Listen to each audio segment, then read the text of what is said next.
a platicar de qué va una prueba paramétrica o no paramétrica. Entonces, mientras se van agregando sus compañeros, en un segundo, vamos a darles acceso. Por favor, indíquenme cómo se encuentran, si sí me han escuchado. Sí, se ha escuchado muy bien, profesora. Gracias. Muchas gracias. Ok, entonces nada más denme un segundo para ver si hay alguien más en sala de espera. Los que ya andan por aquí, les agradezco su puntual asistencia. Voy a compartir la pantalla y bueno, voy a comenzar con la explicación. Esta presentación ya la habíamos iniciado en la sesión anterior y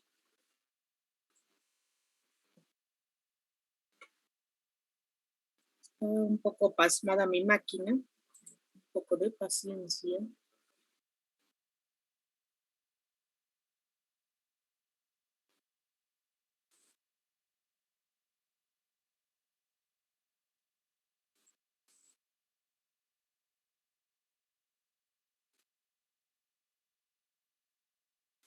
Ok, vamos a ver si hay alguien más en sala de espera antes de empezar la plática.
Creo que ya están todos. Bueno, en lista de inscritos hay 38 alumnos. Entonces me preocupa porque hay 5 alumnos que no se han agregado al grupo de Classroom.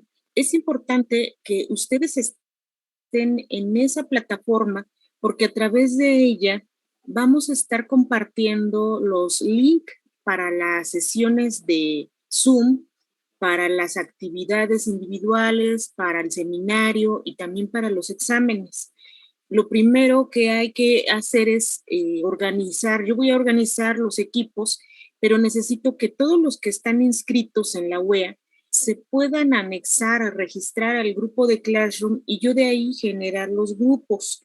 Es importante que estén en la plataforma de Classroom.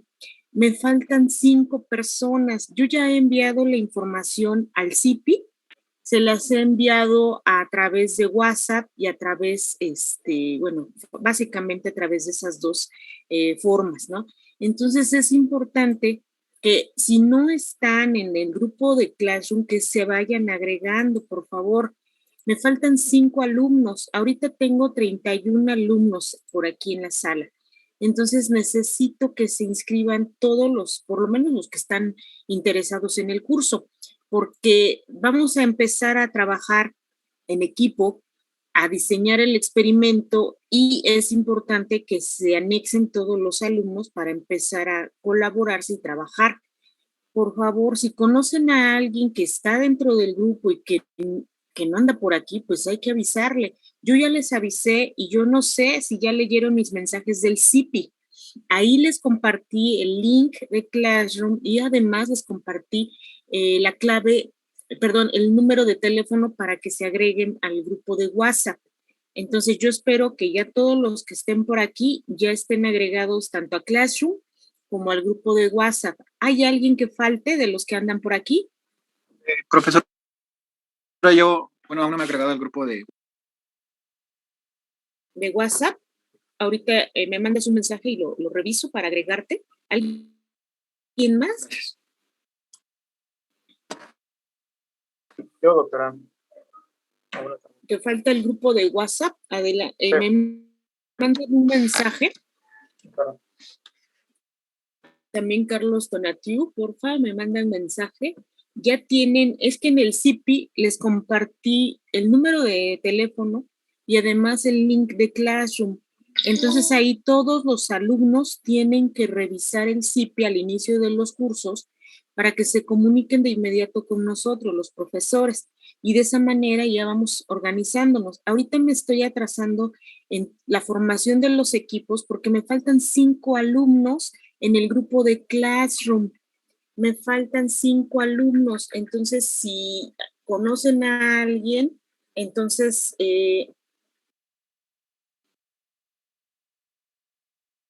por favor avísenle. Entonces, bueno. Doctora, tengo una duda. Adelante. O sea, los equipos que hicimos al principio ya van a ser los equipos, o si van a seguir siendo los equipos que vamos a desarrollar el experimento y con las semillas y todo. ¿No entraste la clase anterior? No, sí, doctora, sí. Lo mencioné en la clase anterior. Perdón, sí. Sí, mencioné que como cambiaron la lista de alumnos inscritos, se va a organizar los equipos. Yo los voy a reorganizar, yo los voy a hacer.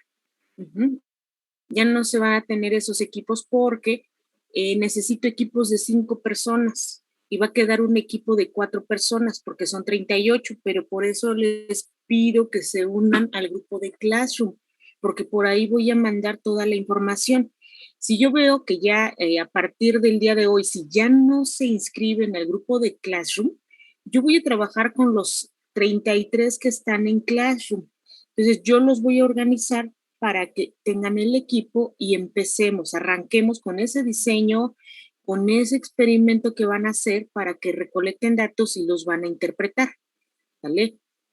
Aquí en aquel momento de las primeras sesiones yo les decía un ejemplo de germinar las semillas y entonces pueden surgir otras grandes ideas de ustedes y entonces se pueden ejecutar siempre y cuando el diseño experimental pueda ser fácil de realizar, que no tenga un costo económico, que digamos un costo económico mínimo, que no sea, ¿cómo les diré?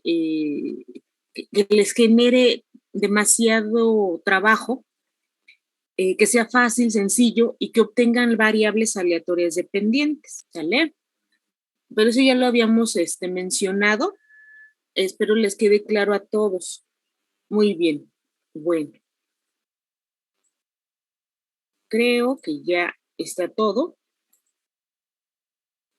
Estoy revisando las actividades individuales, la primera actividad, y en esa me percaté que varios de ustedes no les queda claro en relación a cuál es la tarea que van a realizar. Aquí ya lo hemos estado platicando durante las sesiones, hemos platicado, pues ya llevamos varias clases así, desde casi prácticamente el inicio, que ustedes pueden buscar un artículo científico de la inferencia estadística. Cuando yo hablo de inferencia estadística, estoy hablando de los conceptos de la inferencia estadística. Eso lo habíamos platicado desde el inicio porque, pues, les comenté, ¿no? Van a buscar un documento. Uno de ellos puede ser el que ahorita ya les estoy presentando, en donde van a buscar de qué va la inferencia estadística. Eso lo empezamos desde la semana 1 y he continuado platicándoles, vimos varios conceptos que están aquí, les platiqué de todo esto y les pedí de favor que buscaran el artículo en Vidiguami. Esto u otro, similar por supuesto. Y aquí ustedes van a encontrar de qué va la inferencia estadística. En lo necesitan revisar, lo necesitan leer para checar en dónde van a encontrar ese tipo de análisis. Aquí, mucho de lo que ven aquí es estadística, pero también hay un apartado de la distribución normal, que estas distribuciones tienen que ver con ya parte de una estimación. Vamos a ver que hay estimaciones puntuales y estimaciones por intervalo. Y por otro lado, pues están las pruebas de hipótesis, que son las que les he hablar el día de hoy y que les he platicado en abundancia.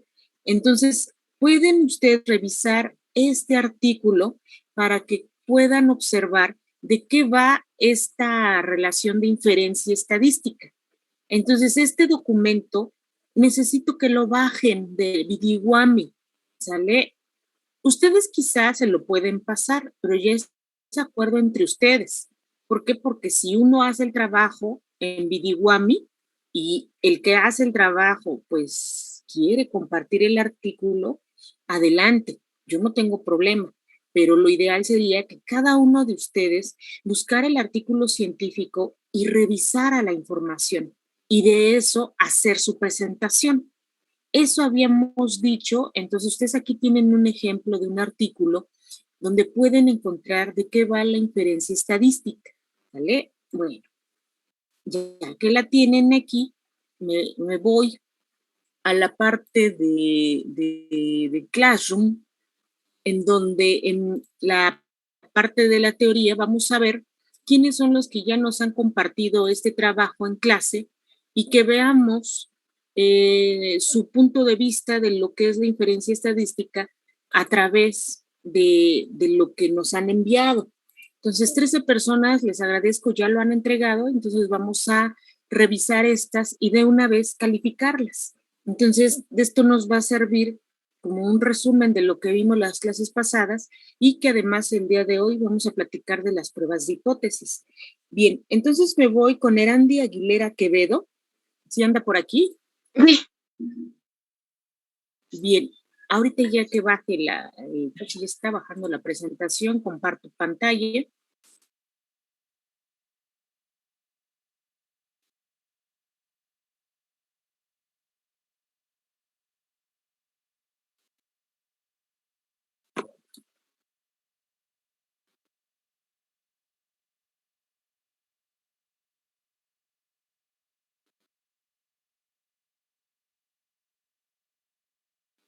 Tengan un poco de paciencia, mi máquina está muy lenta.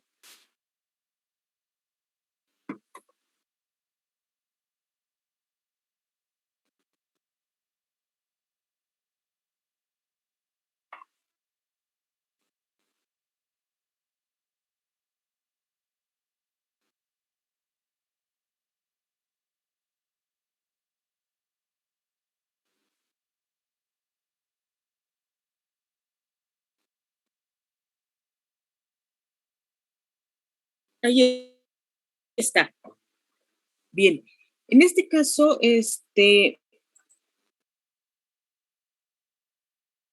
bueno, estadística, pues no, esta diapositiva no cuenta porque no la solicité. Estadística inferencial tampoco cuenta porque no se la solicité. Le solicité inferencia estadística.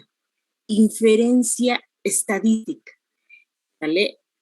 Aquí, por ejemplo, estadística inferencial, como ustedes lo ven, dice es el conjunto de métodos y procedimientos que permiten deducir el comportamiento de una población con un riesgo de error a partir de los datos obtenidos de una muestra de la misma.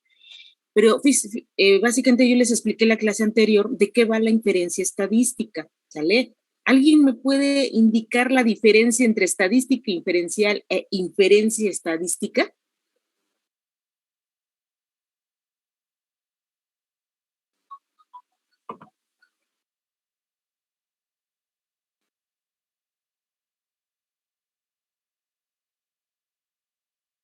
Perdón, ¿podrías repetir la pregunta?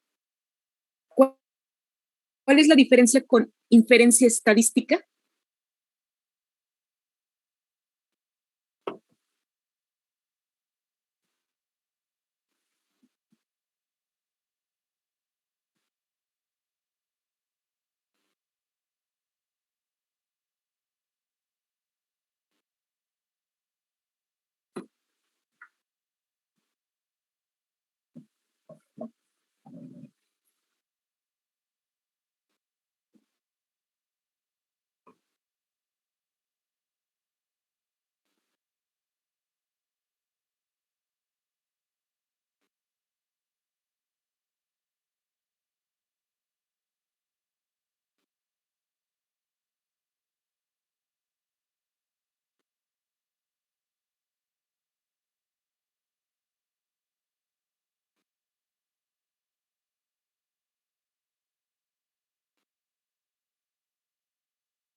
Bueno, yo recuerdo que la estadística inferencial es donde se obtienen los datos, bueno, se obtienen varios datos estadísticos para observarlos en población. Correctamente, si estoy mal. Mientras que la inferencia estadística, pues, es todo el procedimiento que se sigue por medio del cual se van a obtener resultados y posteriormente conclusiones acerca de una población, basándonos siempre en la información que obtenemos de una muestra seleccionada de dicha población. Perfecto. Ahí está la inferencia estadística, ahí la tienen, y es diferente a esta, porque aquí son todas las técnicas y procedimientos. Sí, pues abarca adentro de estas técnicas y procedimientos la inferencia estadística, pero aquí lo que quiero que logren distinguir, por favor, que logren distinguir entre qué es un procedimiento, un conjunto de métodos y procedimientos, y entre qué es esto de sacar conclusiones a partir de una muestra hacia una población. Eso es lo que quiero que distingan, ¿vale? Entonces, esta diapositiva, bueno, siento mucho decirles, pero yo no se las pedí. ¿Qué pedí? Inferencia estadística. Si ustedes ven el título de la participación, ahí dice Introducción a la inferencia estadística, y platicamos en las sesiones qué es la inferencia estadística, ¿vale? Voy a compartirles un documento, voy a dejar de compartir aquí. Denme un segundito, nada más voy a abrir mi artículo, porque quizá eso es lo que no les queda claro, y entonces, si ustedes me mandan cosas que no son, pues van a tener un 0, ¿no? Entonces es por eso que me interesa que les quede perfectamente claro este tema, aunque nos tardemos, no importa, no importa si nos tardamos. Aquí me interesa que ustedes puedan comprender el tema, que comprendan el tema, ¿no?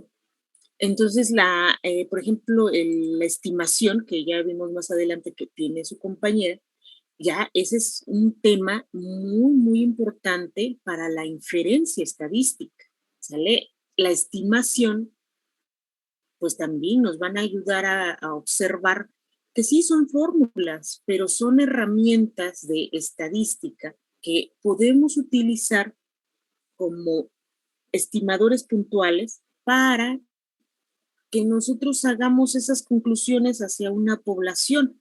Entonces, la estimación es por eso que es tan relevante, ¿no? Bueno, déjenme abrir entonces mi documento.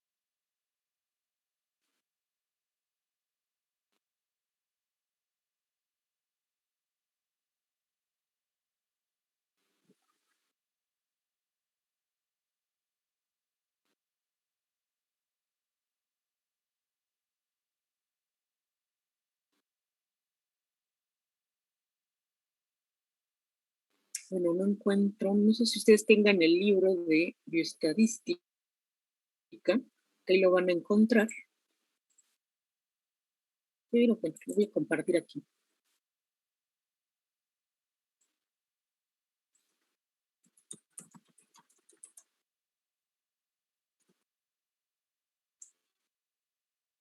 Está un poco lenta mi máquina, si tengan un poco de paciencia.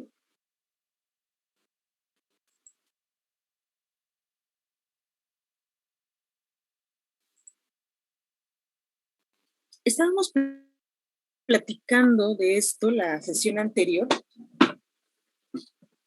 y entonces aquí quiero que observen el concepto. Este concepto lo manejan en el libro de bioestadística de Wayne Daniel.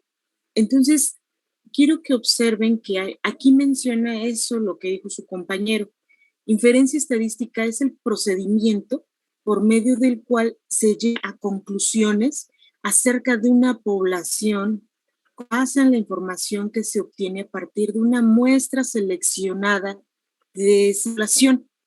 En el caso de la estadística inferencial, platicábamos de que son todas las técnicas y procedimientos, hablemos de todas las pruebas de hipótesis, sean paramétricas, no paramétricas, que nos van a ayudar a realizar esto, la inferencia estadística, ¿vale? Para llegar a la inferencia estadística, pues hay que aprender algunos métodos, técnicas, para saber cuál podemos utilizar porque necesitamos ciertas particularidades en determinado momento. No siempre es cualquier prueba de hipótesis, ¿vale? Una vez que tenemos esta inferencia estadística, yo les platicaba que se divide en la estimación y en las pruebas de hipótesis. De ahí que en el caso de las actividades que les solicité, déjenme ver dónde están.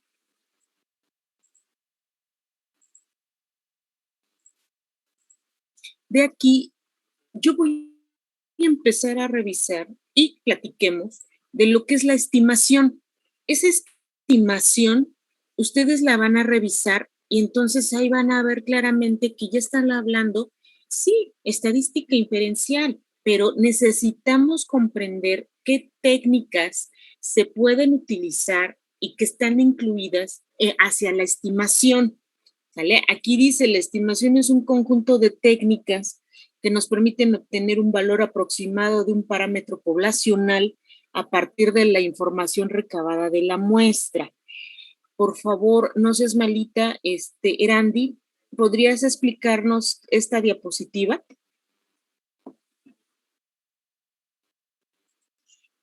Sí. Bueno, pues yo leí que, como dice ahí, eran como las técnicas, es donde dependiendo de los datos tienes que aplicar lo de la TD Student, el ABOA. La estimación puede ser pues de dos maneras: puntual, que es cuando solo se tiene un valor y a ese valor se le denomina estimador, y por intervalos, que es cuando hay se presenta en la estimación un margen de error, que es el límite superior y el inferior. El intervalo de confianza es un rango de valores que tienen el parámetro de la población con una cierta probabilidad. Y ese es el nivel de confianza que generalmente se representa en un porcentaje, que fue lo que nos mostró en una gráfica en las clases pasadas, que llegan a ser del 95, del 90 y así. Aquí te hace falta, en la estimación por intervalo, ¿qué tipo de intervalos de confianza puedes encontrar? Te faltaría esa información. ¿Cuáles serían, Erandi? El de conformidad, homogeneidad y el de relación. Caramba, ¿esos cuáles son? A ver, platícanos. No, mentira, eso era lo de pruebas de estadística. No lo saqué, ¿verdad? Es que ese es el asunto, que tienen que enfocarse en el tema, no en otras cosas que no se les solicitó. ¿Sale? Okay. O sea, aquí te hace falta información. A ver, viene contraste de hipótesis. Platícanos de esta información.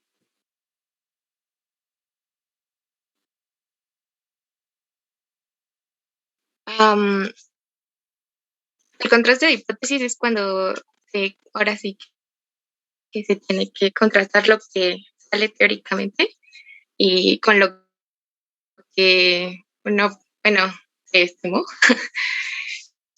Hay dos hipótesis, que es la hipótesis nula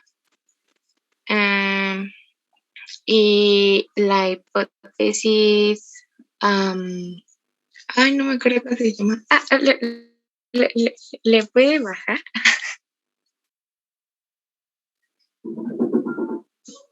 Sí, la hipótesis nula y la hipótesis alternativa. La hipótesis nula es la que es aceptada y pues es de acuerdo a los datos que tenemos. Y la alternativa es cuando no es conforme a los datos y es lo que uno supone. Para realizar ese contraste se tiene que tener presentes las hipótesis, las estadísticas de contraste y el margen de error. Se pueden presentar dos tipos de errores, que es el primero, que es cuando se rechaza la hipótesis nula, aunque es verdadera, y el segundo, que es cuando no rechazamos esta hipótesis, pero realmente es falso.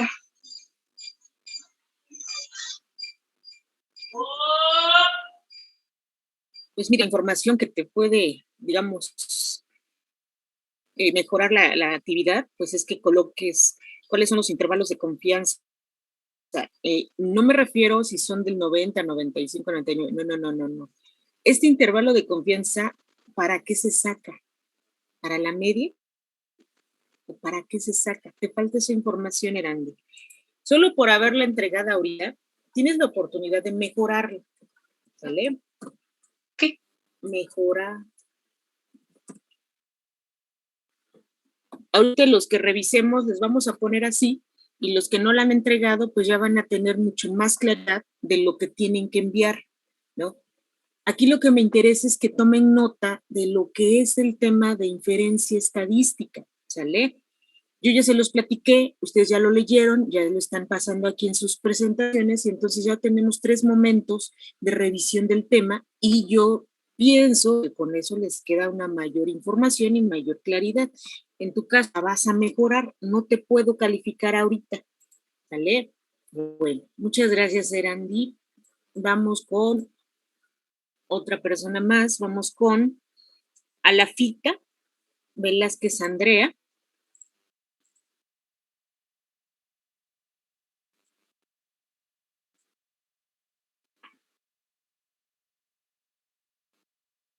Mientras baja la de Andrea, pero después nos vamos con Raquel Andrade Bonilla.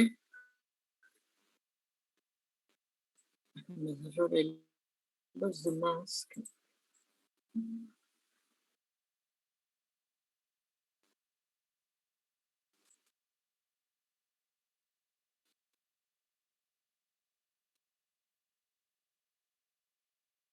Yo creo que ya bajó la de Raquel. A ver ahorita que baje la de Raquel. ¿Anda por aquí Raquel? Sí, doctora, pero ya viendo lo que usted pide, me equivoqué en absolutamente todas mis diapositivas. ¿Te pongo 0? Pregunto. Pues como dices, estoy equivocada. Es pues que lo que yo hice fue busqué un artículo como tal y de ahí busqué datos acerca de la inferencia, o sea, de la estadística, pero es sobre un artículo, no son conceptos. No, caramba, ¿por qué pusieron el artículo? No entiendo. Me confundí, no pensé que fuera del artículo que usted nos había mandado, pensé que era de un artículo. No les mandé el artículo. No les mandé el artículo. Yo les dije, es una opción, ustedes pueden buscar más. Pero aún así hiciste una búsqueda, que eso es un buen punto para ti, eso es muy adecuado. No seas malita, a ver, platícanos de qué va la estimación en esta presentación que tú hiciste. Aunque sea un ejemplo, platícanos. Bueno, el artículo trataba acerca de la incidencia de cáncer en menores de 15 años en la ciudad de Santiago de Cali, en Colombia, que es la tercera ciudad más grande. Y pues más que nada buscaba ver cómo se acercaban los datos a otros artículos, o sea, hacía comparación. ¿Y en dónde quedaría la estimación? Pues en la cantidad de niños ¿no? La estimación, que es un tema de la inferencia estadística. ¿Dónde está la estimación?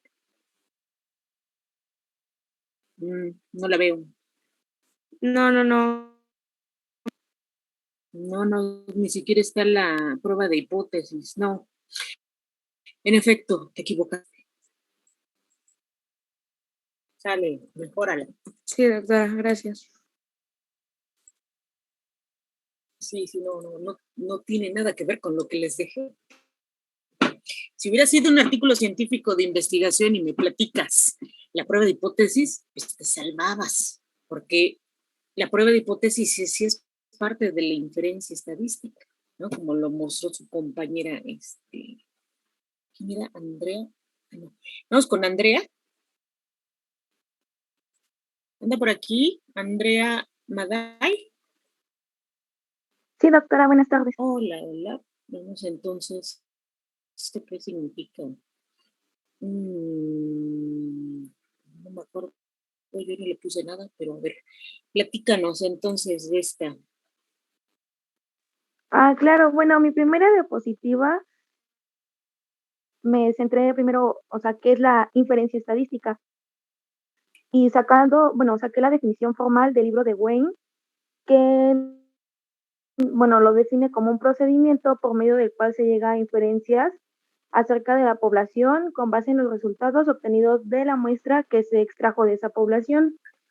Y bueno, lo puse en otras palabras que, bueno, yo pensé que es como conclusiones sobre una población a partir de la información contenida en la muestra.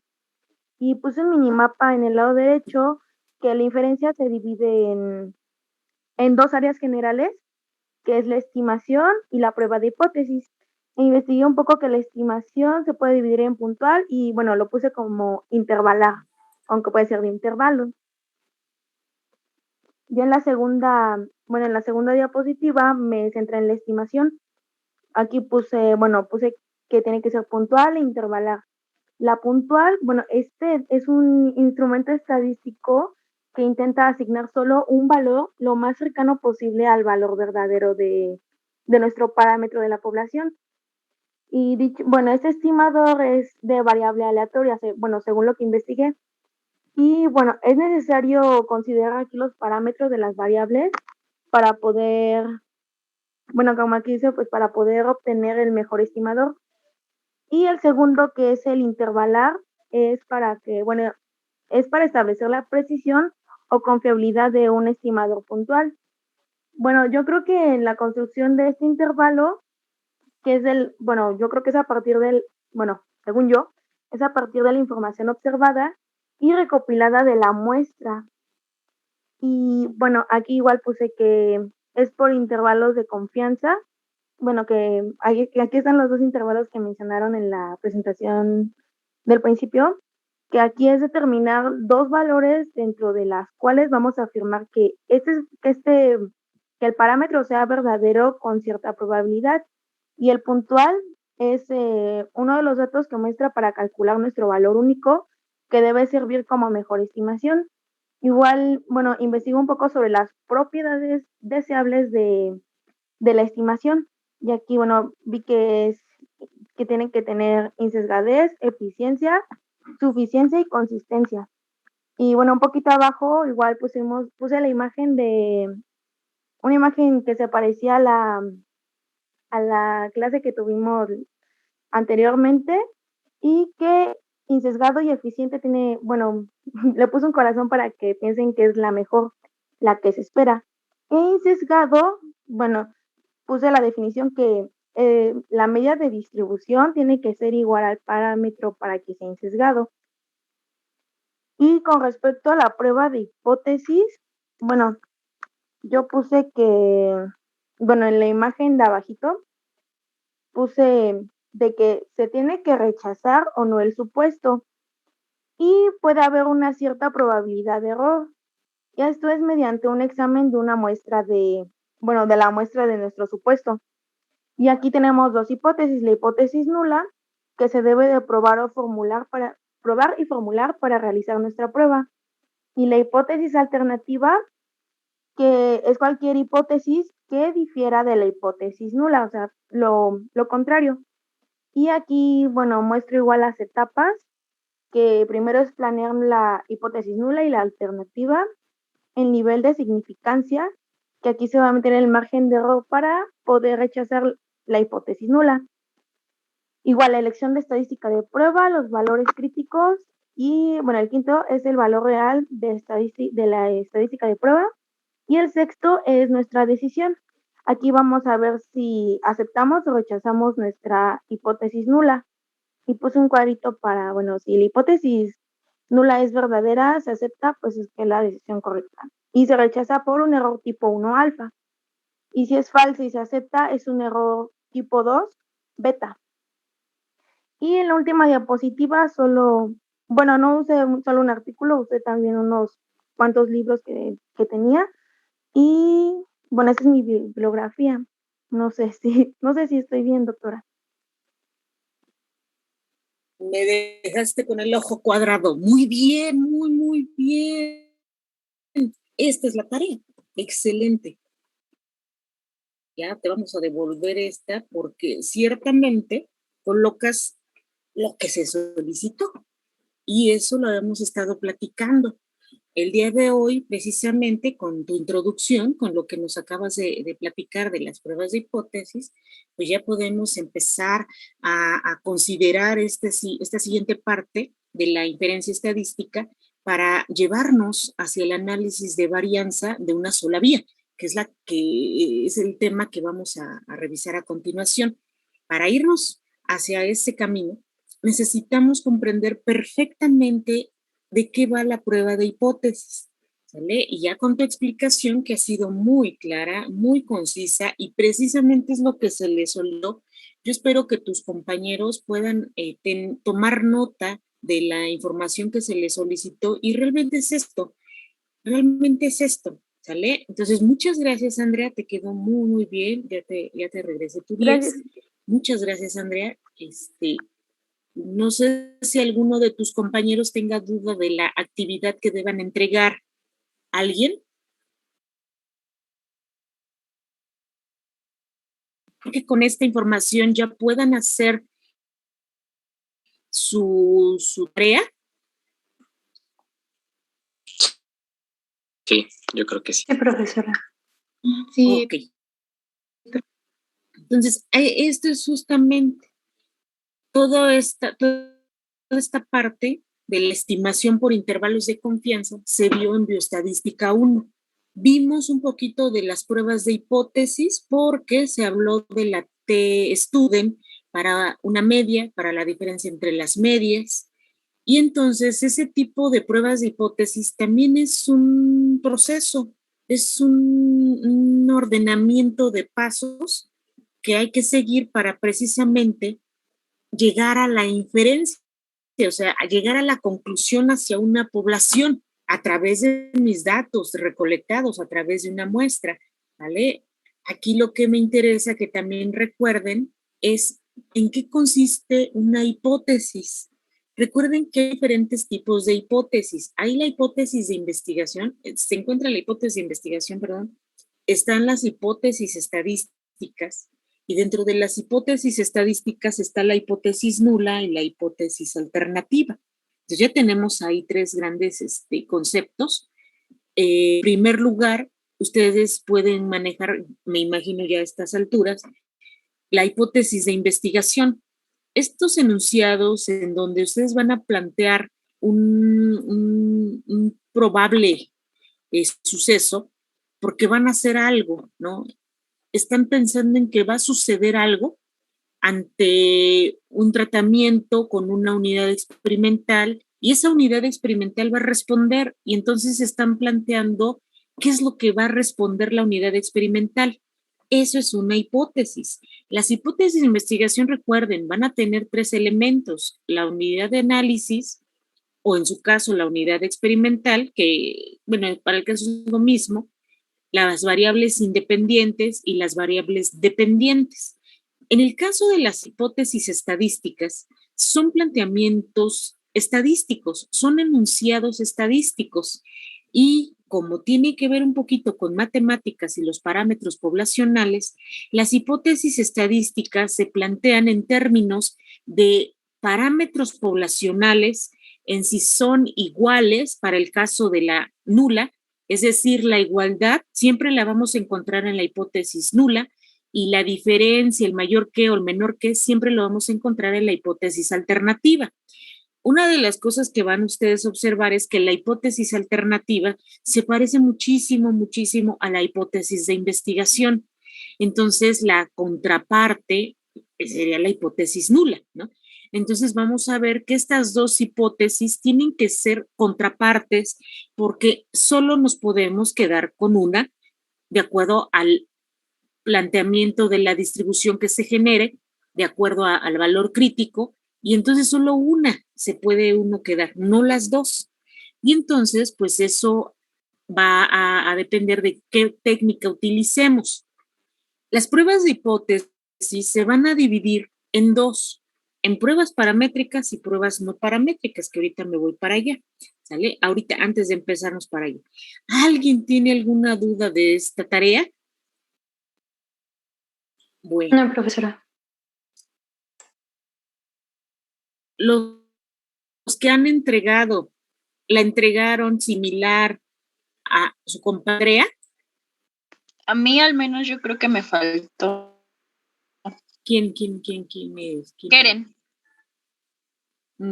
¿Quién más?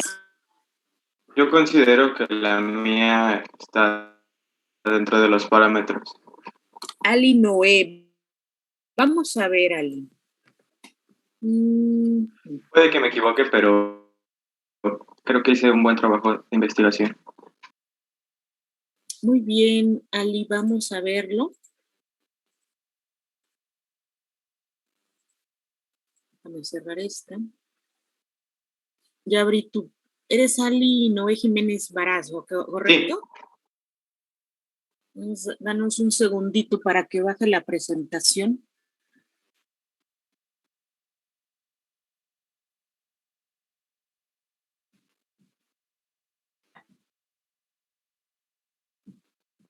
Mira, yo aquí ya te había puesto un comentario y la modificaste. Vamos entonces, Ali. No pedí esto. Pero ahí se ve mal la imagen, o sea, Google la saca mal, pero la información está completa. Si quiere, comparto desde mi pantalla que se ve bien el. No, actívales esta, mijo. ¿Desde dónde empieza? Porque las primeras diapositivas no son. La segunda, después del definición, bueno, sí, la que es la número 3, ahí es la definición de diferencia estadística, pero la imagen, con el archivo de Google lo modificó. Ah, ya te entendí. Sí, la imagen estaba como marca de agua y estaba diferente, pero al subirla en Google las modifica igual que en la actual.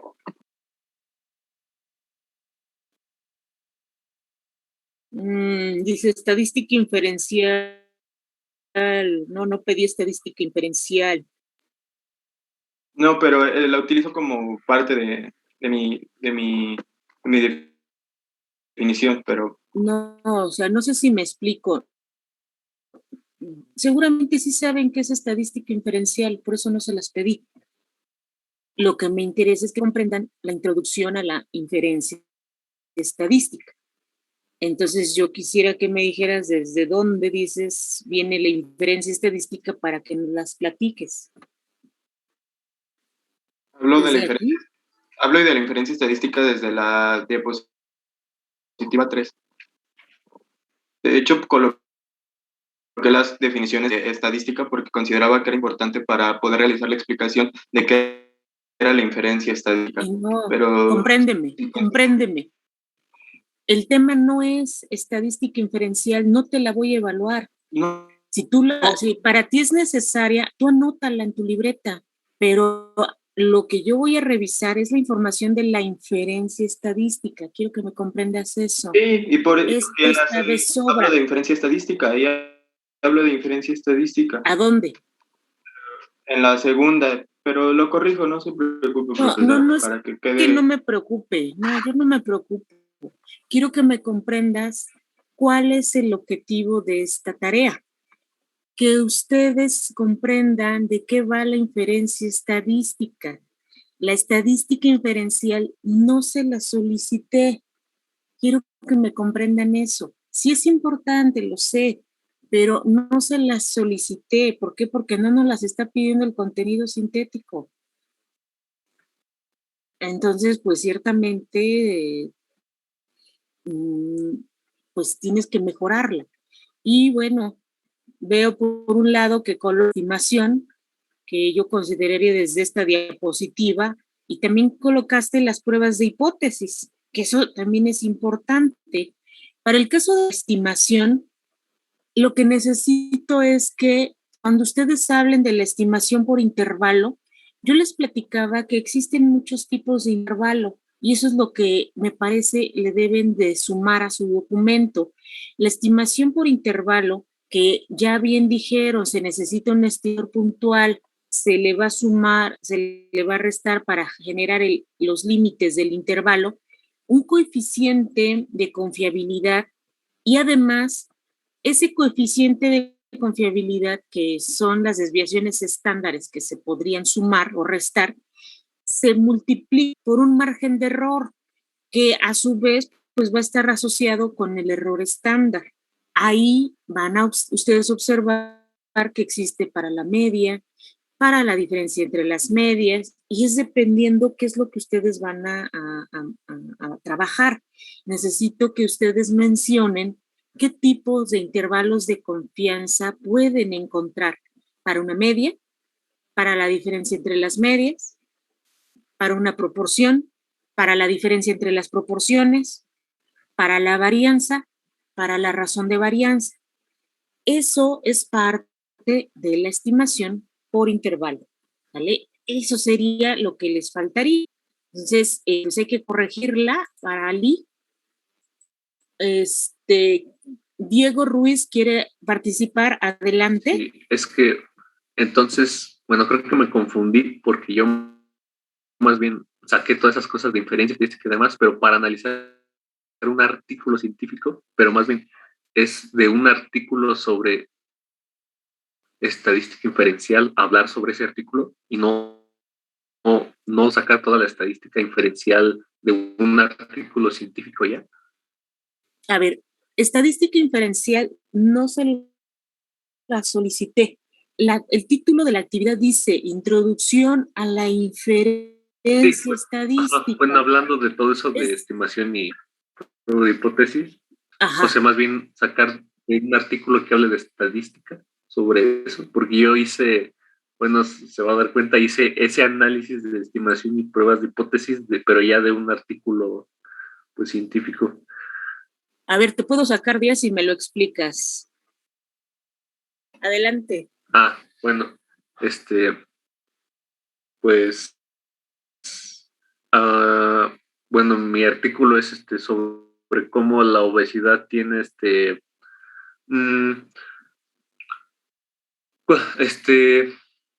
o sea, la obesidad ha sido catalogada más bien como un factor que tiene que ver con el cáncer, ¿no? Es decir, que las personas que tienen obesidad son pues son más propensas a poseer cáncer, ¿no? Entonces se dice que hay una relación directa entre el índice de masa corporal, ¿no? Y la supervivencia general de alguien que tiene cáncer y alguien que ha sido curado de cáncer, pero no ha sido realmente pues definido cuál es esa relación ya posterior a ser diagnosticado con un cáncer de mama, en este caso, estoy hablando del cáncer de mama. Entonces, el artículo plantea una hipótesis nula y una hipótesis alternativa en su introducción y demás. Su hipótesis que saqué es que su hipótesis nula es que a mayor IMC, peor es la supervivencia general y pronóstico, tanto en la supervivencia general como en la supervivencia ya libre de la enfermedad. Que libre de la enfermedad quiero decir que ya ha sido curada, entre comillas.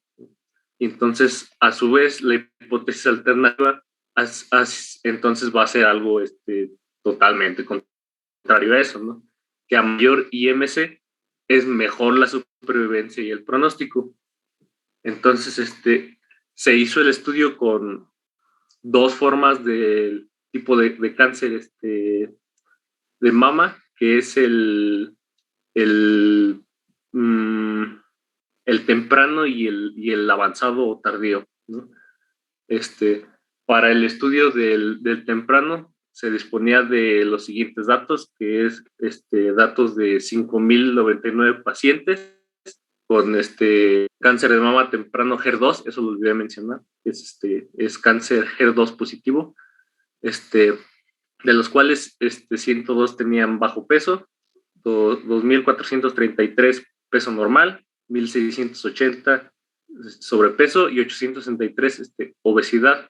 Son datos del estudio HERA, ya que para esto se ponderó diferentes estudios, ¿no?, para recopilar toda esta información. Y la mediana del seguimiento de en el caso del EBC, que es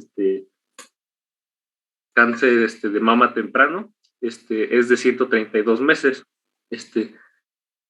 Al unir los datos de las 4 estudios, se encontró que no hay una heterogeneidad estadísticamente significativa grande entre todos estos datos, y por su coeficiente de simetría menor a 0.5, deduje que es mesocúrtica.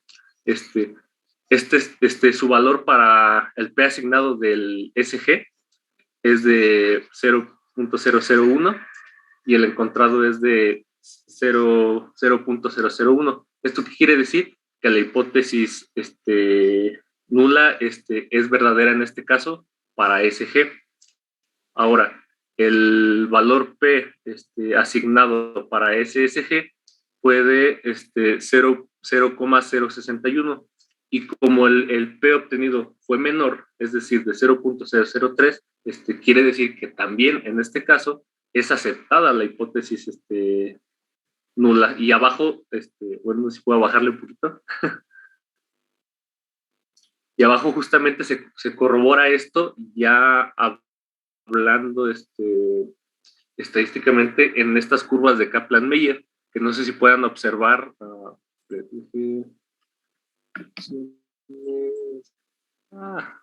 me deja.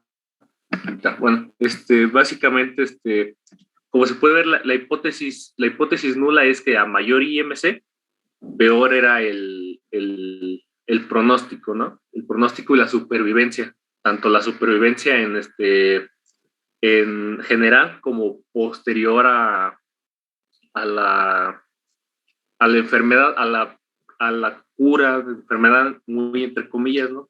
Cáncer no se cura bien totalmente.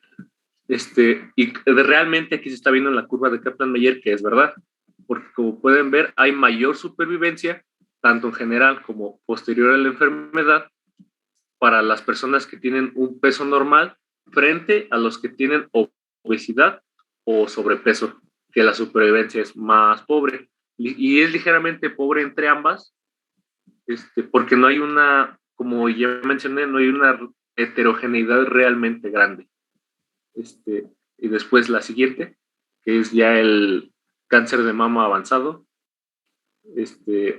Puedo moverlo para leer lo que recopilé. Aquí se utilizaron, bueno, aquí para empezar, como eran menos personas, se usaron dos líneas de tratamiento. Una que es los que han sido curados con una línea con una primera línea, es decir, con tratamientos más modernos, y otra que han sido tratada anteriormente con medicamentos un poquito más antiguos y no tan de vanguardia. Esto debido a que las personas con cáncer de mama tardío avanzado no suelen tener pues la misma supervivencia, por lo tanto para tener más datos se tuvo que contemplar todas estas variables extras, ¿no? Entonces se disponía de 3.496 pacientes ABC positivos para G2, de los cuales 100 tenían bajo peso, 1.508 peso normal, 1.600 sobrepeso y 768 eran obesos con obesidad.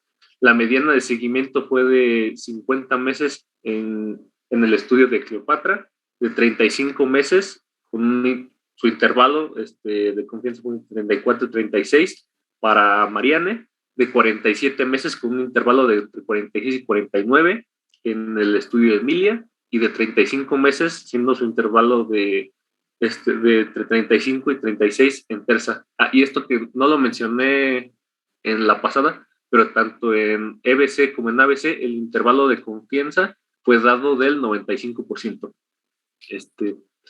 Aquí hay 4 gráficas. Aquí puse el valor P un poquito entre asteriscos porque realmente este valor P se obtuvo ya ponderando los 4 estudios, ¿no? Es decir, las de tratamiento de primera línea y los de última línea. Ya después sí tenían sus valores un poquito diferentes en las tablas complementarias, pero no lo quise agregar porque no es con lo que concluye realmente el artículo realmente concluye sumando la primera línea y la segunda línea. Ahora, nuestro P, no se puede mover a la tabla antes de la gráfica.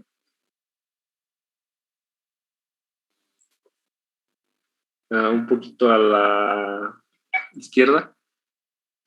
Voy. Ajá. Entonces, nuestro valor P asignado para SG fue de 0,034. Y aquí el obtenido fue de 0,044, fue mayor. ¿Esto qué quiere decir? Que la hipótesis alternativa que la hipótesis nula fue rechazada. Entonces, la hipótesis alternativa ha sido aceptada por esta parte del estudio. Algo totalmente diferente hablando de EBC. Y lo mismo pasa con la supervivencia general post-enfermedad, que nuestra P fue definida en 0,014 y la P obtenida fue de 0,115. No se encontró tampoco una heterogeneidad estadísticamente significativa, ya ponderando tanto la línea, la primera línea como la última línea del tratamiento. Y su coeficiente de simetría fue de 0,79 en SG y de SSG de 0,88, lo cual haría que nuestros datos entren sean platicúrticos. Ahora, pasando a las gráficas, esto realmente se puede corroborar de que nuestra hipótesis nula fue rechazada. ¿Por qué? Porque en las 4 gráficas podemos ver que las personas con un IMC alto, es decir, con sobrepeso y con obesidad, realmente tienen una mejor supervivencia tanto general como una supervivencia post-enfermedad. Por lo tanto, aquí la hipótesis alternativa es la que vamos a tomar en cuenta. Y es curioso que va totalmente en contra, ¿no?, de lo que se ha sabido. Entonces esto pues ya nos lleva a unas ciertas conclusiones, que no sé si ya puedo pasar a las conclusiones. Y es que, en el caso del cáncer de mama temprano para HER2, la hipótesis nula se acepta y la hipótesis alternativa se rechaza. Por lo tanto, el grado de obesidad incrementado y mal pronóstico en EBC, tanto en SG como en SSG. Después, para el cáncer de mama avanzado, la hipótesis nula es rechazada, por lo tanto, la hipótesis alternativa es aceptada. Esto, ¿en qué se traduce? En que el grado de obesidad no incrementa el riesgo y, por el contrario, llega a mejorar el pronóstico en ABC HER2 positivo. Y otra de las conclusiones a la que llegué hablando en las líneas de tratamiento es que como no hubo realmente un grado de heterogeneidad significativamente grande entre SG y SSG, es que no importa si el tratamiento es de primera línea o de segunda línea, el grado de obesidad en ambos casos afectará de una forma no negativa a la supervivencia. Esto quiere decir que el tratamiento de primera línea también se ve que justamente la hipótesis alternativa es la que se acepta. Y si se tiene un tratamiento de segunda línea o un tratamiento más anticuado, más antiguo, no de primera línea, también la hipótesis alternativa es aceptada y la que se rechaza es la hipótesis nula. Y pues eso era todo. Muy bien, Diego. Pensé que este artículo ya lo habíamos visto. Quizá alguno de tus compañeros no, pero vale la pena hacer esta excepción a estas actividades. Sabemos que pues no enviaste los conceptos, pero me queda claro que te queda claro de qué va la estimación y la prueba de hipótesis. Esta es una muy, muy buena explicación en relación a la inferencia estadística. Este documento, ya vimos los conceptos, pero este documento nos vuelve a mostrar ahora una aplicación de lo que es la inferencia estadística. A partir de un muestreo, del análisis de esos datos del muestreo, pues sí, se procesan en gráficos, se aplican pruebas, en este caso son técnicas estadísticas muy particulares y van a plantear hipótesis de investigación, hipótesis estadísticas y las analizan para saber con cuál se quedan. Aquí, digamos, la conclusión que hacen es muy relevante porque el cáncer de mama es un problema de salud pública. No solo ocurre en México, sino en todo el mundo, y hay ocasiones que el cáncer de mama es muy agresivo. Cuando detectan qué tipo es, o sea, qué características tiene, pues pueden aplicarle ciertas quimioterapias, pero hay ocasiones en que no reaccionan a las quimioterapias. Entonces, tienen que catalogar el cáncer de mama, ver qué terapia tienen, y aquí lo que se muestra y que es muy evidente es qué sucede con el peso, con el peso que lo consideran como un índice de masa corporal. Por supuesto, lo catalogan de acuerdo a si hay obesidad o sobrepeso, que son cuestiones diferentes, ¿no?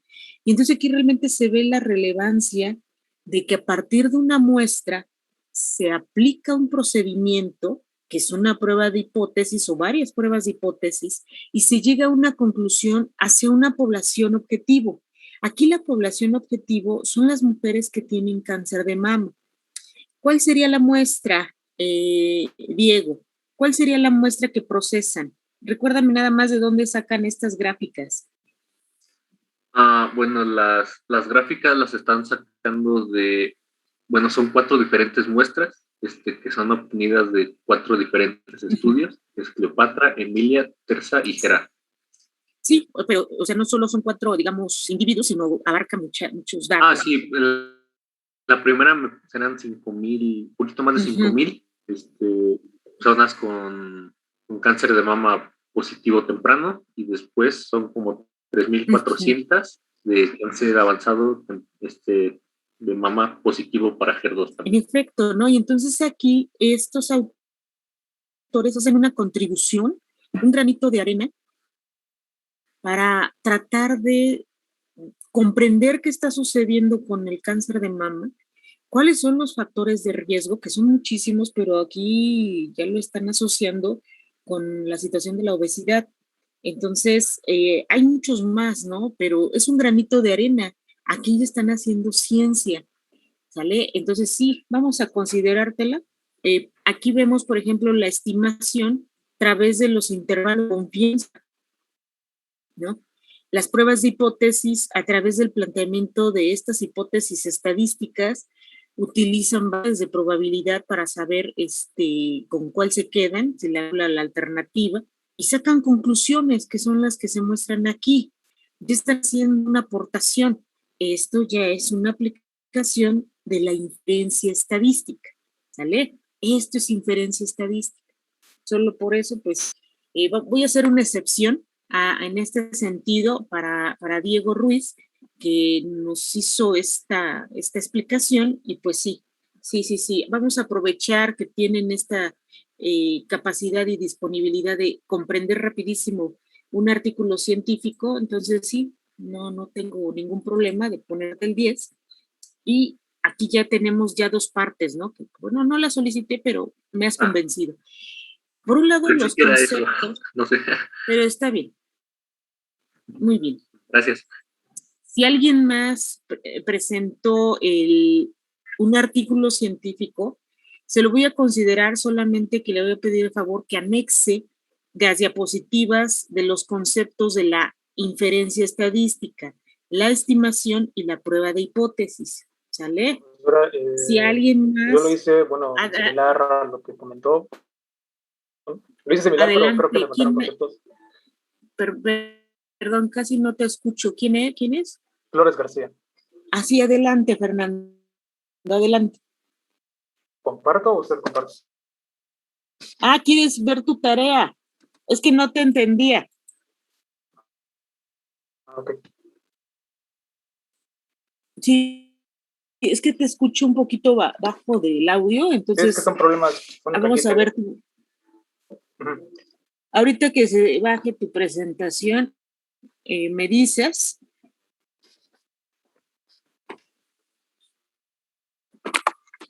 Solo por esta ocasión y para esta actividad individual, ojo, y para los que están aquí en la clase, los que no han ingresado, pues supongo no les interesa, solo los que están aquí, que son 29 alumnos, si hay alguno que necesita mejorar la actividad y por supuesto ya la envió, la puede modificar. Van a tener hasta el día viernes a las 11:59 de la noche. Después ya no. ¿Por qué? Porque yo ya tengo que calificar. Entonces, no es conveniente que yo califique los archivos, les ponga una calificación y que después ustedes me cambien su actividad. No pueden cambiar el archivo una vez que ustedes terminen, o que más bien se termine la fecha límite de entrega. Entonces, tienen hasta el viernes a las 11:59 de la noche para corregirla, si es que necesitan corregirla. De preferencia, pongan los conceptos que les solicito, estimación y pruebas de hipótesis. Eso es lo que pido para la inferencia estadística, ¿sale? De preferencia, eso es lo que solicito. Yo estoy haciendo estas excepciones porque veo que han desarrollado esta habilidad de comprender perfectamente la inferencia estadística a través de un artículo de investigación. Está bien, vamos a considerárselo. ¿Por qué? Porque no vamos a limitarlos en este sentido, porque lo deseable es que comprendan de qué va la inferencia estadística y que no se me confundan con los conceptos. Bien, adelante, Fernando. Yo escogí un artículo científico que fue publicado en el año 2019, no tiene mucho, y pues el título es La prolactina disminuye las citocinas inflamatorias inducidas por LPS, que es el lipopolisacárido, al inhibir la señalización TLR4 y NF-κB en placenta humana. Entonces, es un artículo que fue publicado en dicha revista. Ahí está el nombre de la revista. La siguiente, por favor. Y bueno, de entrada, pues ya se ve en el título, pues se ve lo que es la variable independiente, una variable independiente que sería en este caso el polisacárido y tanto la prolactina, de entrada, pues lo que se ve en el título, ¿no? Entonces, lo que ellos quieren evaluar es cómo, más bien dicho, es cómo afecta la prolactina en la expresión y secreción de estas citocinas proinflamatorias, que es el TNF-alfa, interleucina 1 beta e interleucina 1,6, considerando a estas tres como nuestras variables dependientes, porque de entrada, pues el polisacárido sería una de nuestras variables independientes. Este estudio se realizó en explantes de placenta, en 8 placentas que a las cuales cultivaron en su laboratorio y posteriormente las expusieron a este lipopolisacárido obtenido de E. coli. Lo que ellos quieren, una vez que ya tienen claro la idea, ya tienen recabada la información, la población objetivo a la cual está dirigida su investigación es hacia mujeres embarazadas que han presentado ruptura de membranas prematuras, ruptura prematura de membranas fetales y parto prematuro. Por consiguiente, también pérdida del bebé. La pregunta de investigación que ellos plantean casi al final del artículo es que el efecto antiinflamatorio dependiente de prolactina, PRL, puede implicar la inhibición de la cascada de señalización de TLR4 NF-κB. Entonces, esta es su pregunta de investigación, ya teniendo claro la población objetivo a la cual quieren dirigirse y el análisis estadístico que se utilizan, pues, son analizados por ANOVA de una vía con prueba de post-hoc. Bueno, esto aún no entiendo estas pruebas. Y se considera a lo largo del artículo en los resultados que las diferencias se consideran estadísticamente significativas siempre y cuando P sea menor a 0.05. Entonces, de entrada aquí ya observamos que están utilizando un intervalo de confianza del 95%. Como resultados, pues, una vez que ya procesan estas placentas, es de que en el primer gráfico, ¿le puedo bajar un poco más, por favor? En el gráfico se muestra, tienen diferentes grupos. Tienen diferentes grupos, ¿no? Tienen 3 grupos control y posteriormente tienen a otros grupos a los cuales fueron expuestos a prolactina, a lipopolisacárido y a otros que tuvieron un cotratamiento con tanto prolactina como el lipopolisacárido. Entonces, bájale un poco más, por favor. Entonces, en el eje X, aquí se muestra, ¿no? Que en el cuarto grupo, que es el grupo al cual se fue expuesto al lipopolisacárido, se observa, o ellos observaron, que la media se incrementa respecto a la interleucina 6, que en este caso son nuestras variables dependientes. ¿Dependientes de qué? Del lipopolisacárido y también de la prolactina. Entonces, se considera que hay diferencia significativa en aquellos grupos que las letras son diferentes. Entonces, lo que ellos evalúan, la prueba de hipótesis que ellos están utilizando a lo largo de su estudio es prueba de hipótesis para la diferencia entre 2 medias. ¿Qué es lo que están comparando aquí en estos gráficos? Es la media del grupo que tuvo un cotratamiento con lipopolisacárido, 100 nanogramos de lipopolisacárido y posteriormente 100 nanogramos de prolactina, disminuye la media respecto al grupo que fue tratado con únicamente lipopolisacárido. Y entonces ahí determinan en el gráfico C, bueno, en la figura C, determinan que hay diferencia significativa entre ambas medias. Por lo tanto, la hipótesis se quedan con la hipótesis la hipótesis alternativa de que de que la media de dicho grupo es diferente a la media del grupo expuesto a lipopolisacáridos. Todos estos han utilizado pues estimación por intervalos con intervalos de confianza del 95%. Sucede lo mismo para la figura B. Un poquito, por favor. Sucede lo mismo para la figura B, en donde pues exponen, ¿no? Nuevamente exponen estos grupos a lipopolisacárido y posteriormente otros grupos los exponen a lipopolisacárido más prolactina. Obsérvese que, bueno, en este caso ellos determinan que a una mayor concentración de prolactina, en este caso 500 nanogramos de prolactina, la media es diferente o disminuye considerablemente y es diferente y es estadísticamente estadísticamente es diferente al grupo que fue tratado con lipopolisacárido. Entonces, por otro lado, en los últimos gráficos, en las últimas barras, se demuestra también ahí que están utilizando pues otro tipo de inhibidores, son otro tipo de inhibidores que puedan cumplir el proceso antiinflamatorio, o sea, disminuir el efecto que tiene el lipopolisacárido en los cultivos de placenta. La siguiente, por favor.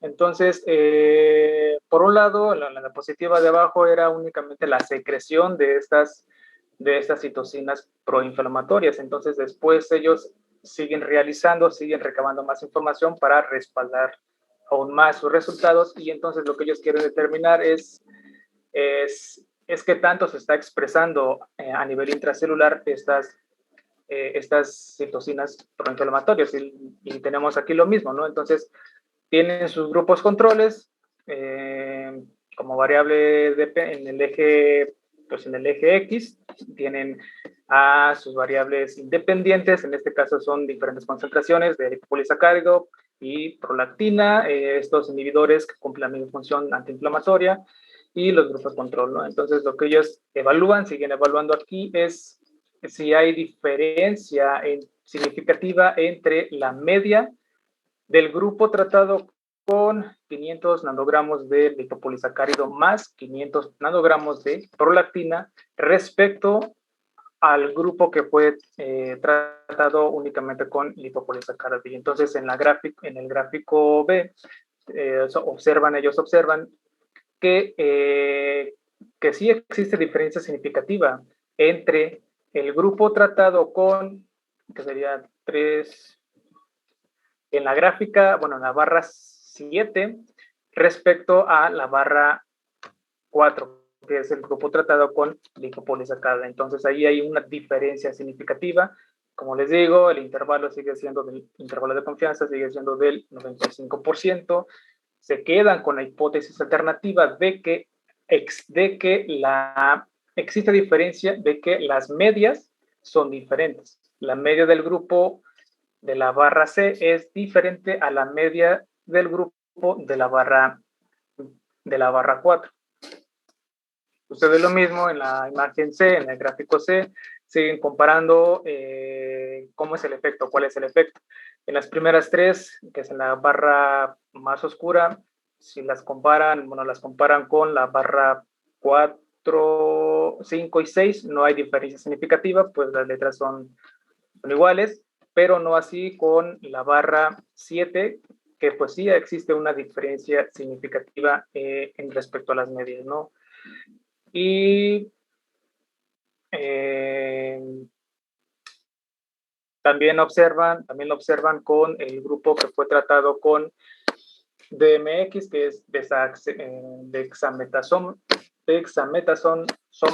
que cumple la función antiinflamatoria, y entonces también ahí observan una diferencia significativa respecto al grupo tratado con lipopolisacárido, que corresponde a la barra más oscura.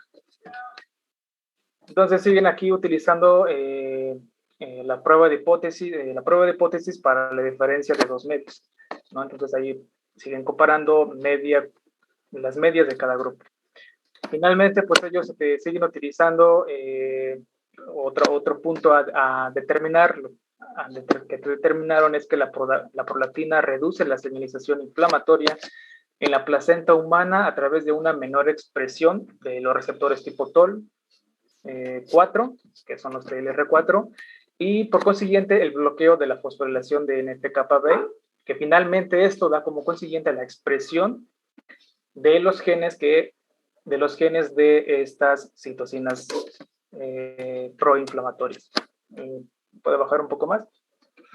Siguen utilizando, como les digo, un intervalo de confianza del 95%, y entonces en la figura A, pues se está ellos determinan qué tanto se está expresando el receptor TLR4 en las células que conforman a estas placentas de estudio, ¿no? Entonces ellos observan que hay diferencia significativa de la media del grupo, bueno, de la barra que tiene el asterisco respecto a la barra o el grupo que fue tratado con lipopolisacárido. Ellos observan que este objetivo se logra a una mayor concentración de prolactina, no así a unas concentraciones de 100 y 300 nanogramos de prolactina. La siguiente, en el gráfico B, siguen determinando, más bien dicho, ellos muestran que las barras que tienen el asterisco indican que sí existe diferencia significativa para disminuir la fosforilación de NF-κB respecto al grupo que fue tratado con lipopolisacárido, que es la barra de color gris café. Observamos una vez más nuestras variables independientes, que son el lipopolisacárido, las diferentes concentraciones de LPS y prolactina, y pues estos inhibidores que cumplen el mismo funcionamiento, ¿no? Oye, Fernando, nada más para, digamos, relacionarlo con la inferencia estadística, las gráficas que aquí tienes muestran la variable independiente y la variable dependiente. En la figura B, ¿les podrías comentar a tus compañeros cuál es la variable independiente y cuál es la dependiente? Bueno, la variable independiente es aquella que, bueno, como aquí en el eje X, serían la prolactina.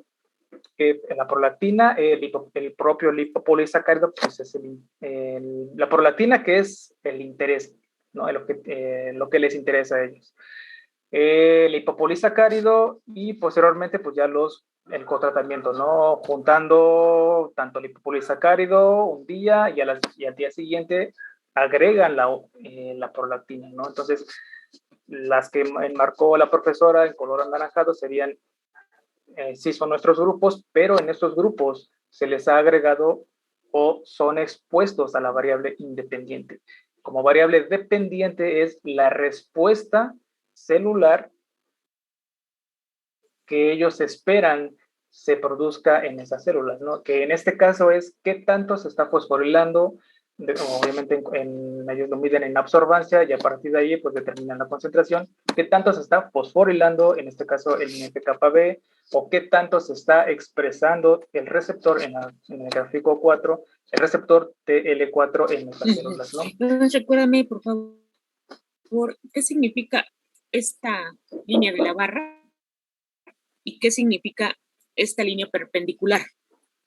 Bueno, que en este caso, que en la barra, como digo,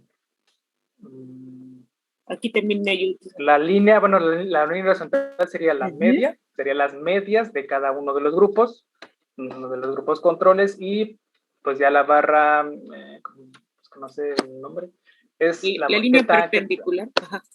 ¿Qué tan dispersos, no? ¿Qué tan variables son los datos, no? Observamos que a simple vista, pues podemos decir que el grupo que fue tratado con 300 nanogramos de prolactina tuvo menos variabilidad, ¿no? En comparación con la que acaba de marcar la profesora. Esto es visualmente, pero estadísticamente ya se tendría que hacer otra prueba de hipótesis para la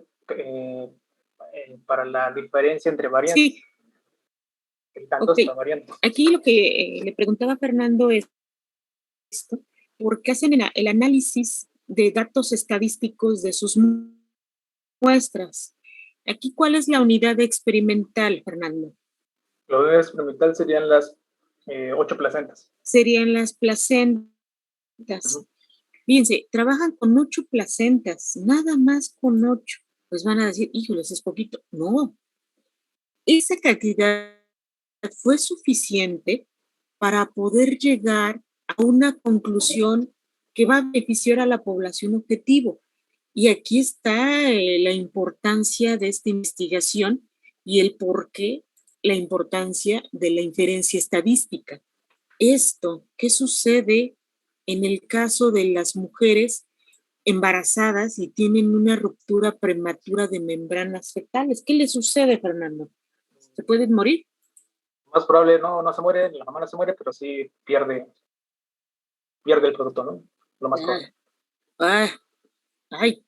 Bueno, no sé qué en algunos casos, si se pierde, en otros casos, si se llega a salvar, obviamente con complicaciones. Sí, en efecto, entonces lo que hace es dar una aportación hacia la población objetivo a través de análisis de los datos estadísticos que ellos recolectan.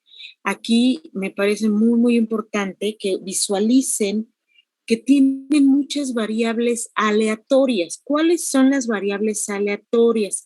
Que ustedes los puedan identificar. Las variables aleatorias siempre las van a localizar en el eje de las ordenadas. ¿Por qué se llaman variables aleatorias? Porque recuerden que vamos a hacer mediciones en las unidades experimentales, en nuestras muestras de individuos o de líneas celulares o lo que nosotros estemos recolectando como muestra biológica, y vamos a medir respuestas. Esas respuestas sabemos que vamos a obtenerlas, pero no sabemos qué valores van a dar. Y entonces, pues son diferentes variables aleatorias. Se convierten en variables, pueden ser discretas o continuas, depende del tipo de medición que tengan. Siempre, todas las mediciones que se realicen van a tener unidades de medición. Tienen unidades de medición. A su vez, pues también pueden hacer interpretaciones con respecto a un control.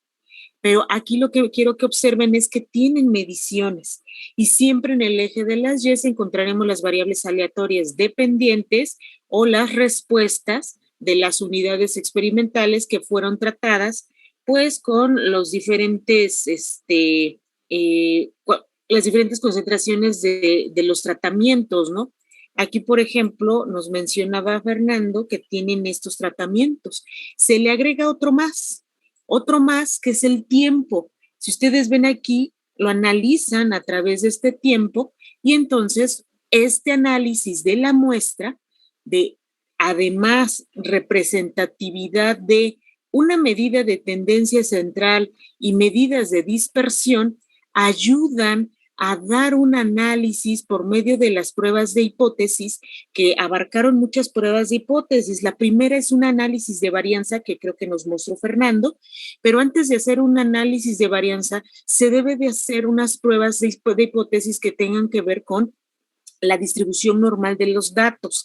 Lo primero que se tiene que hacer cuando se recolectan los datos es una prueba de hipótesis para conocer si tienen una distribución normal o no. ¿Cuáles son las características de la distribución normal? Que sean mesocúrticas y que tengan coeficiente de asimetría muy cercano a 0. Si no cumplen con eso, se procede a hacer una prueba no paramétrica. De eso solamente radica, pero sí es importante hacerlo. De ahí que las pruebas de hipótesis se dividen en dos, en pruebas paramétricas y pruebas no paramétricas. El análisis de varianza que vamos a platicar la siguiente, bueno, me faltan unos minutos, puedo yo comenzar con ella en un momento más. Ese análisis de varianza de un solo factor es una prueba paramétrica. Es importante que comprendan que hay esta ramificación, estas dos ramas de las pruebas de hipótesis, porque cuando ya tengan datos, los datos estadísticos, ahí ustedes se van a enfrentar a la toma de decisión. ¿Qué prueba de hipótesis voy a aplicar? Puede ser paramétrica o puede ser no paramétrica, ¿sale? Aquí en estas gráficas que nos muestra Fernando, son importantes porque quiero que observen que en este caso son gráficas de caja bigote. También nos mostró gráficas de media más menos desviación estándar.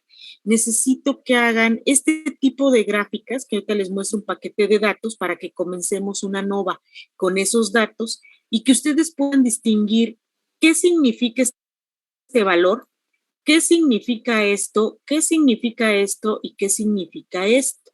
Recuerden que hemos visto medidas de tendencia central.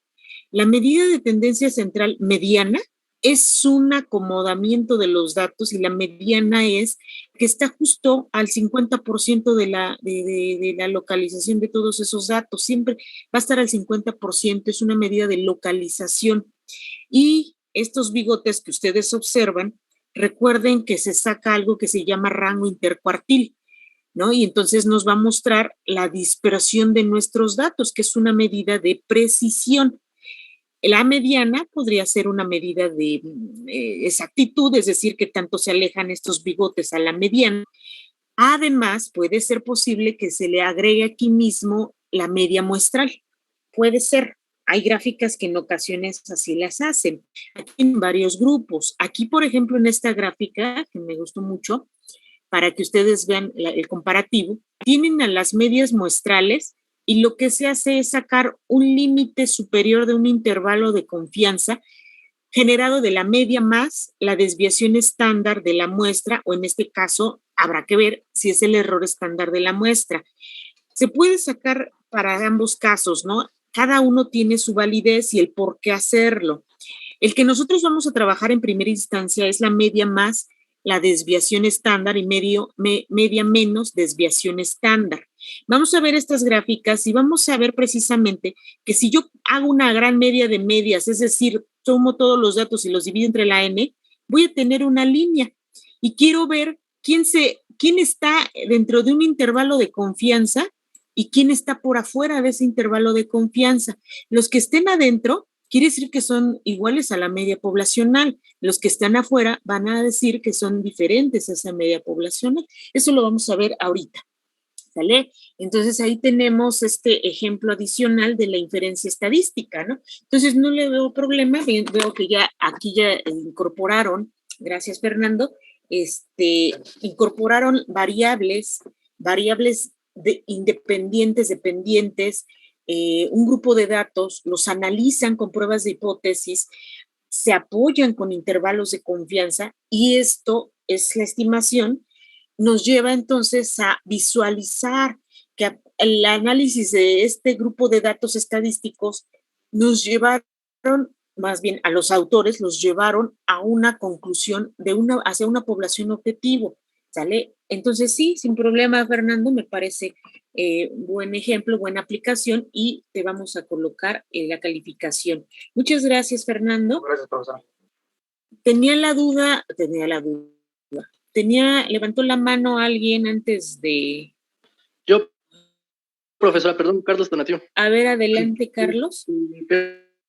Perdón, mencionabas sobre, creo que la diferencia entre las variables discontinuas y las discretas. ¿Cuál es la diferencia? Y es que ya no puse atención. Pero... No la dije. ¿Alguien le puede recordar de qué va la variable aleatoria continua y la variable aleatoria discreta?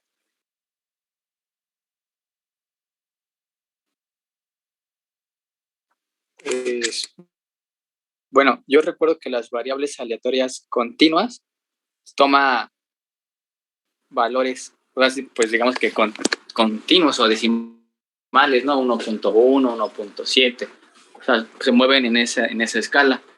Y las discretas no, toman valores enteros. Por ejemplo, si quisieras medir algo en personas, el número de personas, pues podrías decir 2 personas, 3 personas, pero no puedes decir 2 personas y media, porque como que ya no tiene mucho sentido. Según yo, esa es la... Así es. Muchas gracias. Más bien Martínez Valderrama. Muchas gracias. Muchas gracias, Jonathan. Muchas gracias. Yo les pregunto porque eso estoy segura, ya se lo saben, eso se ve desde Bioestadística 1. Ahora bien, las variables que ya nos comentaron, son importantes en cada uno de los diseños experimentales que se planteen. Bueno, antes de continuar con las gráficas, entonces, solo por esta ocasión, esta primera actividad individual, si colocaron información que no correspondía, mejórenla, o sea, arréglenlo, quítenlo eso, quiten lo que no es y agreguen lo que sí es, la vuelven a enviar y tienen hasta el viernes, hasta las 11:59 de la noche. Si yo recibo tareas el día sábado por la madrugada, de inmediato van a tener un 0. ¿Vale? No es advertencia ni nada de eso, sino quiero que me comprendan que estoy dándoles la mayor de las disposiciones con respecto al tiempo y la mayor de las disposiciones para que mejoren sus actividades individuales, ¿de acuerdo? ¿Alguien tiene duda para entregar la actividad individual? No, profesora, creo que ninguna. Que conste, ya voy a pasar también lista, porque veo algunos chicos que no ingresaron, entonces ya los que no ingresaron pues ya no tienen oportunidad de preguntar, ya tienen que entregar su actividad individual. Bueno, entonces me voy ahora a una hoja de Excel en donde en trimestres anteriores yo he diseñado, junto con los grupos, alguno de ustedes les habrá tocado, el recolectar datos estadísticos, recolectar variables aleatorias.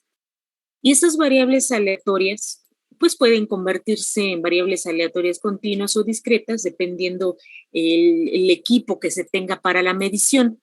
En aquellos momentos, en aquel tiempo cuando se realizó este diseño, lo que hicieron los chicos es tomar cierta bebida con carbohidratos o que le pudiera dar una activación en su energía y hacían unas 5 minutos de actividad física. Por supuesto que consideraban el pulso una vez terminando la actividad física. Todos hacían eso, la actividad física fue durante 5 minutos y entonces yo de ahí pues consideré solo 5 individuos para tratar de explicar el inicio de la prueba de análisis de varianza de un solo factor. Y entonces yo aquí tengo los individuos que, bueno, muchas veces no se ponen los nombres, sino individuo 1, 2, 3, 4, 5. Y coloqué aquí lo que consumieron. Hay un grupo control. Este grupo control muchas de las veces es un grupo que sabemos que va a dar la respuesta esperada y que no se modifica porque no se le agregó ninguna variable independiente. Y entonces se le conoce como grupo control. Este grupo control pues no hizo ejercicio y todos estos demás grupos hicieron ejercicio. Los datos que ustedes observan en el interior de la tabla son datos de pulso, que son estos pulsos por minuto, ¿sale? Entonces, tienen aplicaciones en el celular para cuantificar el pulso y entonces lo consideraron, lo anotaron y nos lo pasaron. Y entonces estos grupos, cada grupo, este es un grupo independiente de este grupo, de este y de este. Ay, creo que lo puse al revés. Aquí tenemos individuo 1, individuo 2, individuo 3 y déjenme incrementar aquí Estos datos, es decir, a lo que voy de pruebas muestras independientes, es que tengo aquí un grupo, aquí tengo otro grupo, otro grupo de individuos y así. Nada más voy a considerar en este momento 1, 2, 3. Solo 3 grupos para que puedan ustedes hacer el ejercicio, ¿no? Entonces, estos son 5 individuos que van a estar por separado de los otros individuos, no se están mezclando, ¿sale? Este es mi primer grupo y pongámoslo en un solo color para que me comprendan. Este es solo un grupo. Aquí yo tengo otros 5 individuos que van a ser 10. Aquí ya tengo otros 5 individuos que finalmente van a ser 15. Yo tengo esta cantidad de individuos.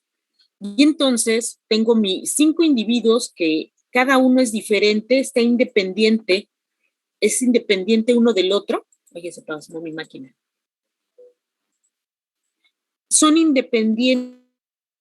Aquí lo que quiero que observen es que los individuos son independientes y también las muestras son independientes, son separadas. Más adelante vamos a hablar de cuando son datos pareados. Aquí no son datos pareados, son todos independientes, ¿sale? Ya que tenemos estos 3 grupos, lo que vamos a hacer es calcular las medidas de tendencia central y las medidas de dispersión. ¿Por qué? Porque vamos a construir estos intervalos de confianza para observarlos en las gráficas. lo primero que vamos a calcular es la media muestral. Si recuerdan la media muestral para datos no ordenados, aquí lo que se hace es sumar todos los datos, sumar cada uno de ellos. Ustedes en Excel le van seleccionando cada una de las celdas para indicarle el valor y lo que van a hacer es todo eso, dividirlo entre la N. En este caso son 5 datos estadísticos, son 5 datos de mi muestra y entonces solo los sumo, los divido entre 5 y obtengo la media muestral. ¿Sale? Otra de las maneras en las que en Excel pueden obtener la media muestral, si ustedes recordarán, le van a dar f de x. Aquí en la pestaña que les aparezca, van a obtener insertar función. Pueden darle aquí la búsqueda de la fórmula, lo que van a realizar, o en su caso aquí les da una lista de varias fórmulas dependiendo del tema. Nos vamos nosotros con solo las estadísticas. En esta, cuando ustedes ven, cambia la lista de todas las fórmulas que tienen que ver con estadística y entonces pues vamos a buscar para este caso la media o promedio, ¿no? En este caso los ponen mucho como promedios. Aquí tenemos el promedio. Cuando le dan clic, recuerden que abajo les va a señalar qué es lo que les va a hacer Excel, qué tipo de fórmula les va a mostrar. Entonces, nosotros queremos ese promedio, le damos a aceptar. En la siguiente ventana, recuerden que hay que introducir los valores que necesitamos, nos haga el promedio. Quiero que me haga el promedio de todos estos datos. Lo selecciono, le doy Enter y en su caso, aquí abajo ya les aparece el valor, que es igual a 130.6. Le damos a aceptar. Ya que lo tenemos, esto mismo, yo le puedo dar copiar, control C, y lo voy a pegar abajo de la siguiente columna que necesito hacer el promedio y le doy control V. Para cerciorarme que sí está considerando la celda, simplemente seleccionen f de x igual a promedio, entre paréntesis G4 a la G8, y ya tenemos, ¿no? Ya tenemos ahí, hasta este momento, los promedios. Tenemos el promedio del grupo control, del grupo que consumió Coca-Cola y del grupo que consumió jugo de naranja. Hicieron actividad física e inmediatamente, en este caso, estos grupos tomaron el pulso, también ellos tomaron el pulso, ellos no hicieron actividad física, simplemente es un control de que pues están vivos y tienen pulso.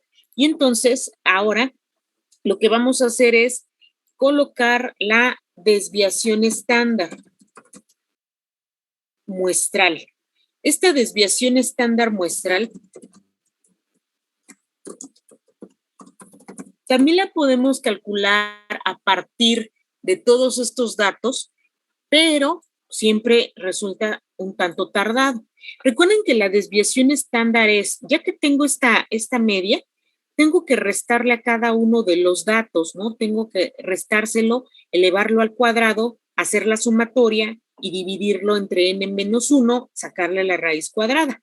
Entonces, nada más es para que recuerden cómo se obtiene a través de las fórmulas la desviación estándar muestral, ¿sale? Entonces, nosotros para sacarla es un proceso un tanto largo. Podemos hacerlo aquí. Nosotros tenemos este grupo control, que es el 57. Le voy a restar el promedio, le doy Enter.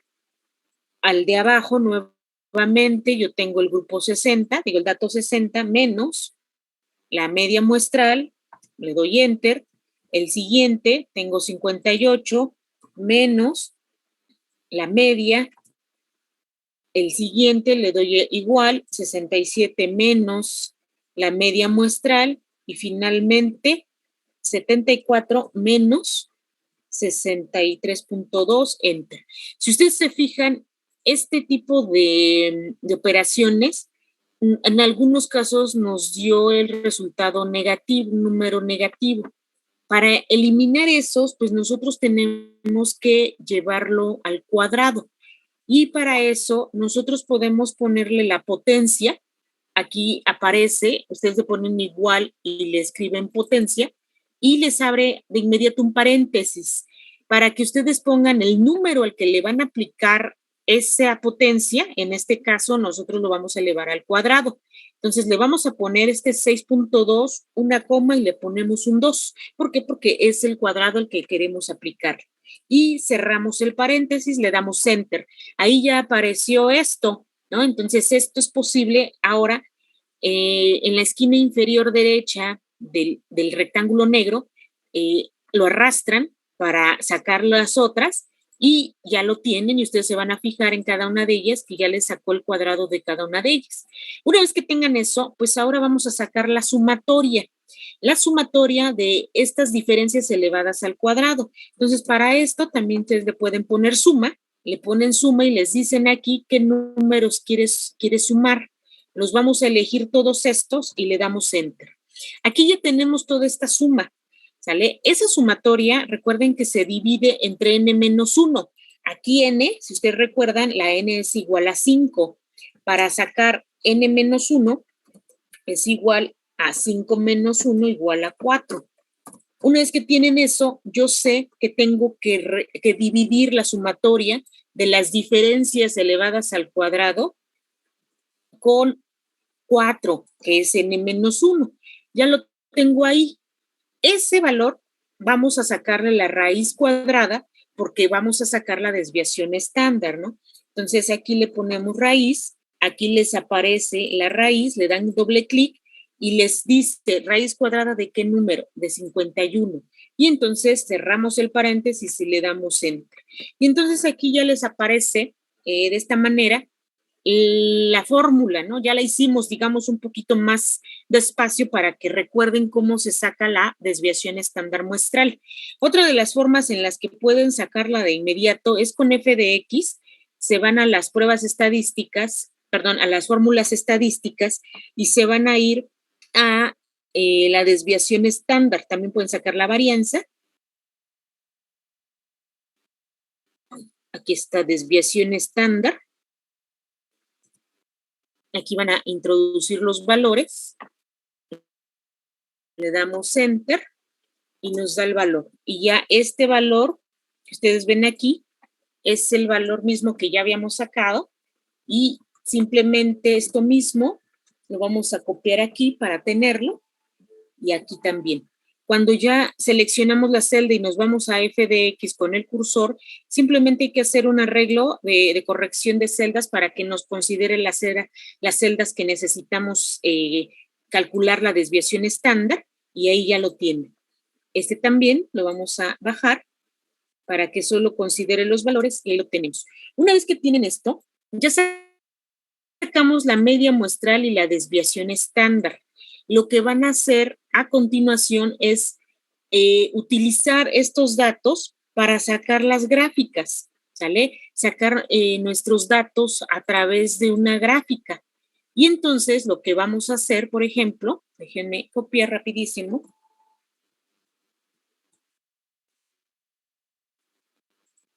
Le vamos a dar solo los valores.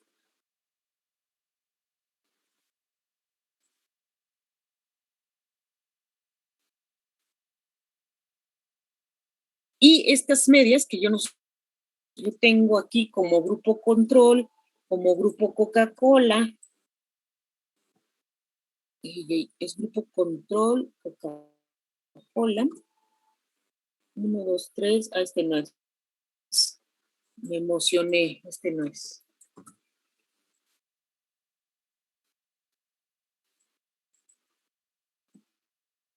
El grupo Coca-Cola, rapidísimo, y el jugo de naranja. Ya que tenemos esto, vamos a seleccionar estos tres y le vamos a insertar la gráfica. Vámonos a insertar gráfica, lo van a insertar a través de la columna y aquí ya la tenemos. Ustedes lo que van a hacer es seleccionar a los rectángulos, les aparece un círculo blanco y en presentación se van a ir a ingresar en análisis, van a darles barra de error y se van a ir a más barras de error. Va a aparecerles otra ventana en donde pueden colocar ustedes la cuantía del error personalizado y le van a dar especificar valor. les va a aparecer una ventana en donde aquí, valor error positivo, le van a agregar los 3 valores, le van a dar enter. También en negativo le van a agregar estos 3 valores, le dan enter, le dan aceptar y le damos cerrar. Aquí en este momento ustedes ya observan la gráfica de la media más menos la desviación estándar.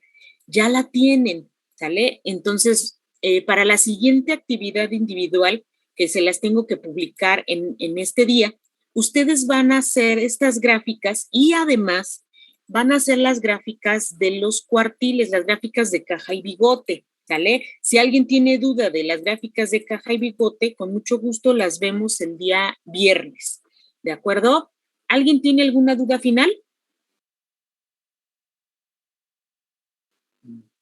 No, creo que no. Bueno, les agradezco entonces su asistencia, chicos. Muchas gracias por su participación. Gracias por enviar también sus actividades individuales a tiempo. Empiecen a trabajarle en las correcciones a los que lo tengan que hacer y nos vemos pronto. Muchísimas gracias. Hasta pronto. Hasta luego.